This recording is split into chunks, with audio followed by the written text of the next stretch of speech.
Exploitation for Week 8. I'm Jason Gilbo, JGilbo11. With me is Russell Clay at Russell J. Clay. You took a look at salaries to open off the week here and looking for some discrepancies and kind of guys that we can key in on for value. This week, I think is going to be an interesting one because pricing seems to be a little bit similar to how it was last week. Yeah, and this episode's like a ticking time bomb because, I've been the tummy's been a little rumbling of late, and we might have taken some laxatives before the show. So we'll see if I can make it. Yeah, it was kind of like a pact we made, me and Jason, and we said, okay, Jesus Christ. to get some better ratings, we're gonna take some laxatives. So we'll see if I get through this, and if I just run or things start to smell through your computer, then you know what happened. But to get into week 8, I like it. Especially on DraftKings, I think there's some interesting values, and just overall, it's week 8, so we're midway through the season, essentially, other than buys. We're going to start to see some new players start to get snaps, injuries plus bad play from the starters is going to force, some teams to make some moves in terms of getting players out on the field. So I think, this is the time where you start to watch and, all right, who got 20, 30 snaps last week? What starters are struggling? And, I think that's kind of what we're going to look at this week. Yeah, it's a good call because, I think a lot of people, usually the halfway point's a good measuring stick in terms of what we're going to get for the second half and the possible changes. Jumping into quarterbacks here, looking at Jameis Winston taking on an Oakland secondary that really hasn't been all that great this year. They looked good, but that's because Blake Bortles has been making basically every secondary look good this year. Really nice price on DK. Yeah, and Winston coming off a big game, 5,700 on DK. Obviously on FanDuel, the price is a little better.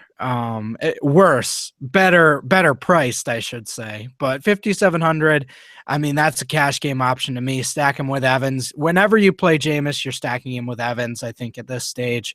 Against this Oakland team that hasn't been able to stop anyone, especially on deep passes, I think we just fire away with Winston. Winston Evans stacking cash here.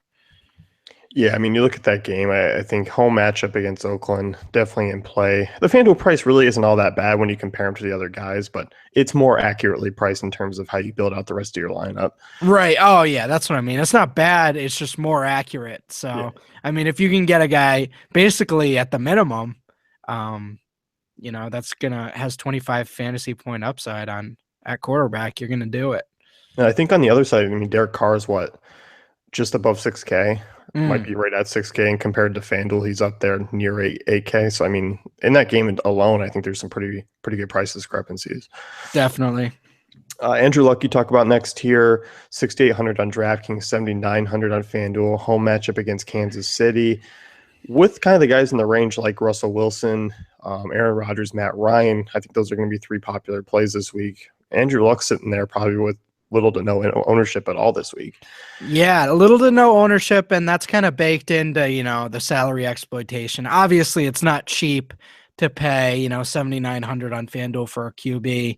But I think that's pretty intriguing for what the upside is. And from what I saw last week against the Titans, he looked completely in control with, no weapons out there.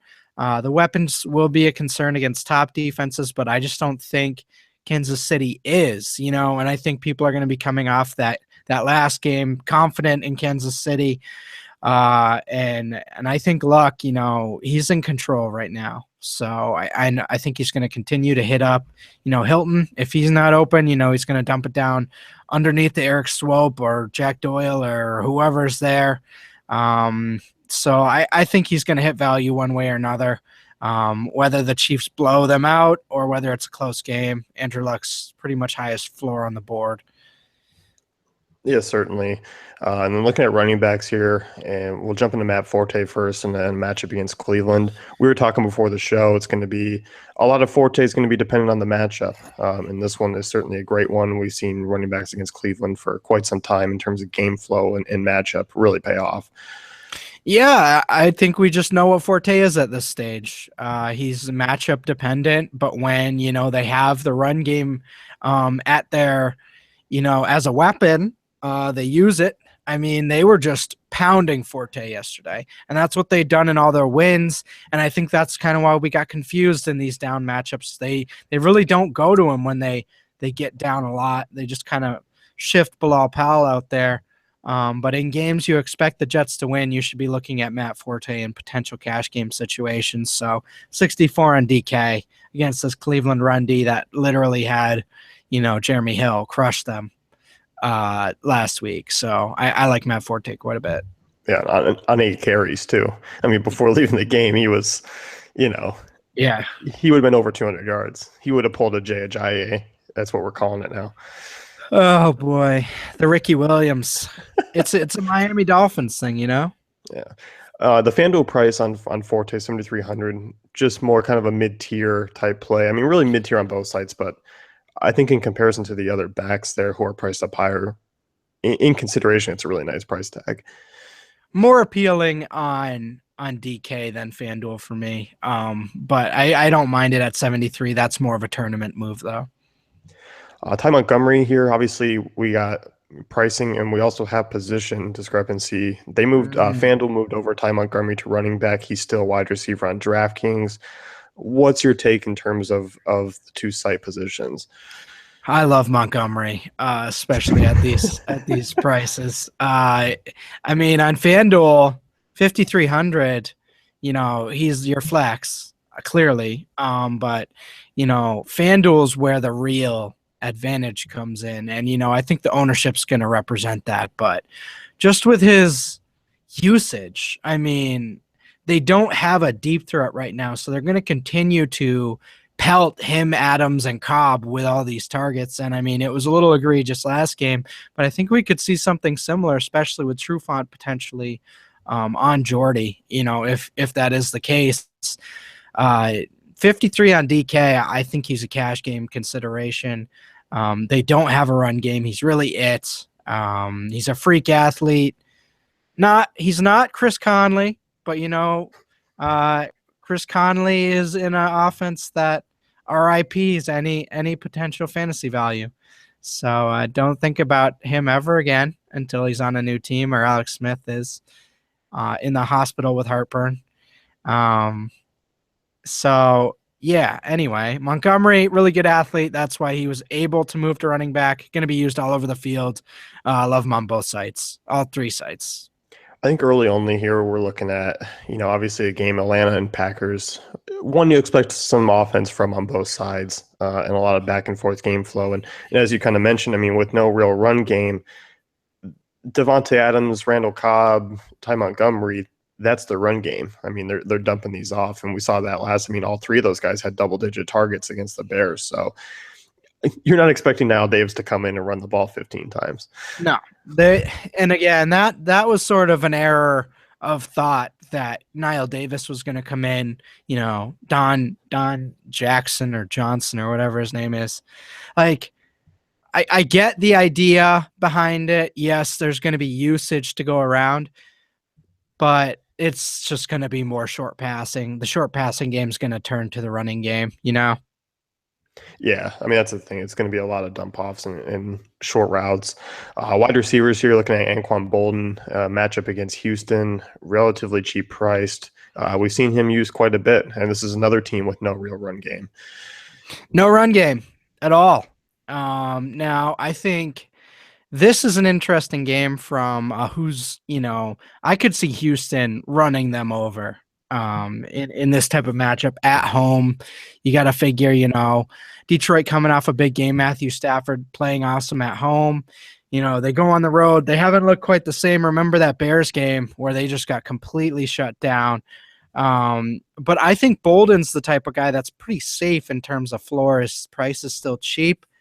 On both sites, I think he's in play in tournaments, kind of like he was last week against this Houston team. Not a perfect matchup, but I think in terms of his role, his receptions and targets and share in the offense are pretty solid. When we look at Houston, I mean, they're dealing with some banged up. I mean, obviously we know JJ Watt, but the corners, I mean, pretty banged up as well. I think that does open some things up. This seems to be one of those games where I feel like it's going to be like 27-20, type of deal where you're going to get a couple touchdowns in that one. Yeah, absolutely. Definitely agree. Devontae Adams, we kind of talked about the Packers situation. Still pretty cheaply priced. His DraftKings price came up a little bit here, but FanDuel is still relatively cheap. Oh, really? I see it the other way around. Great prices on both sites. But I mean, what was he I would last week against on DK? I would much rather pay 4,900 on DK than 66 on FanDuel, especially with all those guys in the 7K range. But either way, that's who I'm looking at on DK. Fantasy Draft is only 9,800 as well. I mean, for a guy that just got 16 targets in a game, Jordy Nelson not really hitting on that deep ball right now. Obviously, that would limit some of Adams' upside if they were hitting on those deep balls. Cobb looking good, but this is going to be the offense. They're going to run those digs, they're going to run those in routes, and Adams is going to be that guy. If he can continue to catch the ball, like he has, which I mean, obviously we have some bad sample sizes of him in the past, but overall, I mean, I think this is a really positive indicator.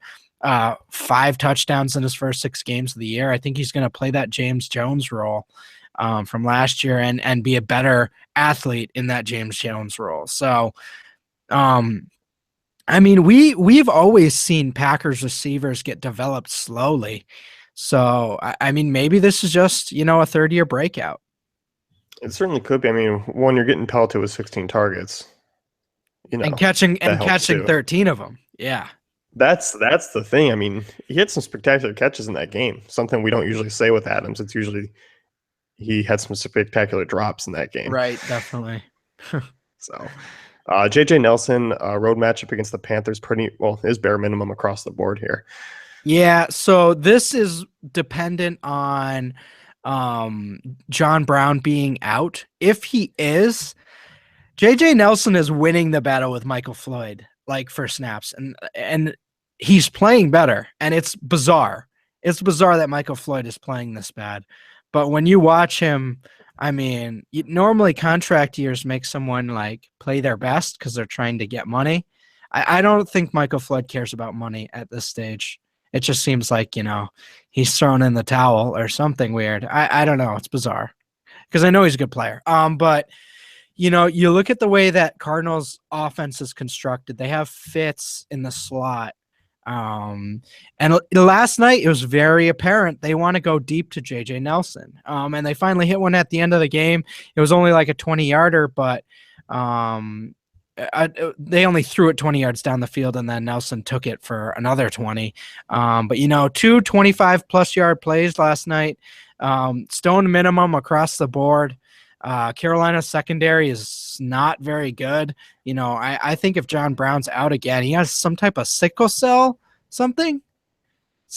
trait that's hurting his leg. So, I mean, if this holds him out multiple weeks, I think Nelson's a great play as a deep threat. That's just a total YOLO play. Well, you have him out. You have Jerron Brown, who out, I think tore his ACL or MCL last night. So, I mean, yeah, that's 2 wide receivers that could possibly down in a team that does run a ton of 3 wide receiver sets.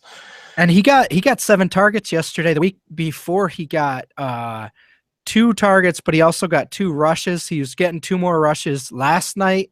So he's getting very involved. It's very apparent they're trying to make him a part of the offense. Even if, even when those guys were all healthy and playing, he was still getting touches. So I just think that's a really important situation to monitor. And you might be able to get out in front of people on this one. Yeah, you certainly could. Tight ends here, CJ Fedorowicz going up against a great matchup against Detroit. Is he the bare min darling pretty much from this week? Oh, man, bare min, and he shouldn't be. I mean, rarely does a guy, score 20 points on DK and not get above 3K. I mean, he's been above 10 DK points 3 straight weeks, and he's just getting no street cred here. Same thing on FanDuel. I mean, Ryan Griffin is a thing, but I mean, he's only going to take so many snaps. Fedorowicz playing awesome in both the passing and running game, blocking. They're going to continue to get him out there. He was a pretty high pick, 3rd round out of Iowa. I just think this is a potential guy that could emerge into a real weapon here, and it's only year 3 for him. So I mean, I really think this is a guy that has some talent, not just like this, like we all like Jack Doyle. We'll talk about him next, but I mean, Jack Doyle is a complete athletic liability, as are most of these tight ends we're targeting, in the 2,800 range. That's not Fedorowicz. He's like the real deal. So there's some real upside here. But, speaking of Jack Doyle, I mean, he's crushing. He's just crushing souls, especially without Dwayne Allen. If he's out again this week, I don't see how we get away from it on FanDuel again. 4,900. You can't play Fedorowicz over Doyle if they're the same price. I don't know, man. I mean, I could go either way on those two. I think this week. You like Fedorowicz? I do like him. I think it's a much better matchup for him. I think targets wise, Doyle's a safer bet. But I could also see a down week against this Kansas City team. I mean, they really do lock in on tight ends. Hey, if that's the case, then that's cool. I'd imagine the ownership is with Doyle over Fedorowicz, barring a big game against the Broncos tonight, which I don't see. But as mentioned, Doyle price poker is going up for him. We do have Vernon Davis again, 2,900 on DK that you should be aware of if Reed's out again. Sounding like they might keep him out till after the bye now, which is kind of concerning, generally speaking, for Jordan Reed. But yeah. Yeah, especially with his history. I think that could be something. Obviously, we saw Vernon Davis get targeted quite a bit there. So, he gets a Bengals matchup that, Bengals haven't been great against tight ends. Certainly. So, defenses here, looking at the Cardinals on the road against Carolina. Carolina offense that's not really rolling strong this year. Yeah, and it's really more just the price than anything else. If the Cardinals were 3,400, I wouldn't really be paying much attention to them. 27 is really cheap for a Cardinals defense that has a lot of upside. I know it's Cam Newton. I know Jonathan Stewart's back, Kelvin and Greg Olsen and all those boys, but this Cardinals defense is very good, and they have a lot of playmakers. They have touchdown upside, so I think they're certainly in play. Yeah, they definitely are, especially at that price tag of 2,700 on DK. Texans home against Detroit. I like the FanDuel salary here, 4,300. I just look at this. Texans might be a cash game play for me this week. I know that sounds a little silly just because you think this Lions team is good, but much like when the Rams got out to that 3-1 start and everyone was kind of getting excited, like, hey, maybe they're not the worst team in the league. Well, no, they are the Rams. And just like that, the Lions are the Lions. They're going to screw this up. Like, I know they got a big win last week and, things are going well. This could be a really ugly game. They could get thrashed here. So I think you potentially pay for that upside with the Texans, just based on the Lions home road split so far this year. As far as the Texans themselves, Jadeveon Clowney isn't JJ Watt, but he's looking like a monster out there. So they still do have some, strong pass rushers, Whitney Merciless as well. I think they could definitely get some pressure on Stafford. And without a run game to really, even out how to play them, I think the Lions might be in trouble in this matchup. Yeah, I mean, and you look at defenses this week, I mean, in the main slate, you're not having Minnesota, who's just been a constant, reliable defense to throw out there. You're going to have to pick and choose a little bit this week. I mean, obviously Denver's up there, but $700, $800 difference to the Texans, that's a pretty good amount. Definitely. So that's going to wrap it up for this week's Salary Exploitation. Be sure to head on over to dailyfantasycafe.com. Check out our great tools and content. If you want to see this article and what Russ wrote up about it, you can check it out later tonight. And if you like what we're doing, be sure to give us a subscribe and a thumbs up on our YouTube channel as well.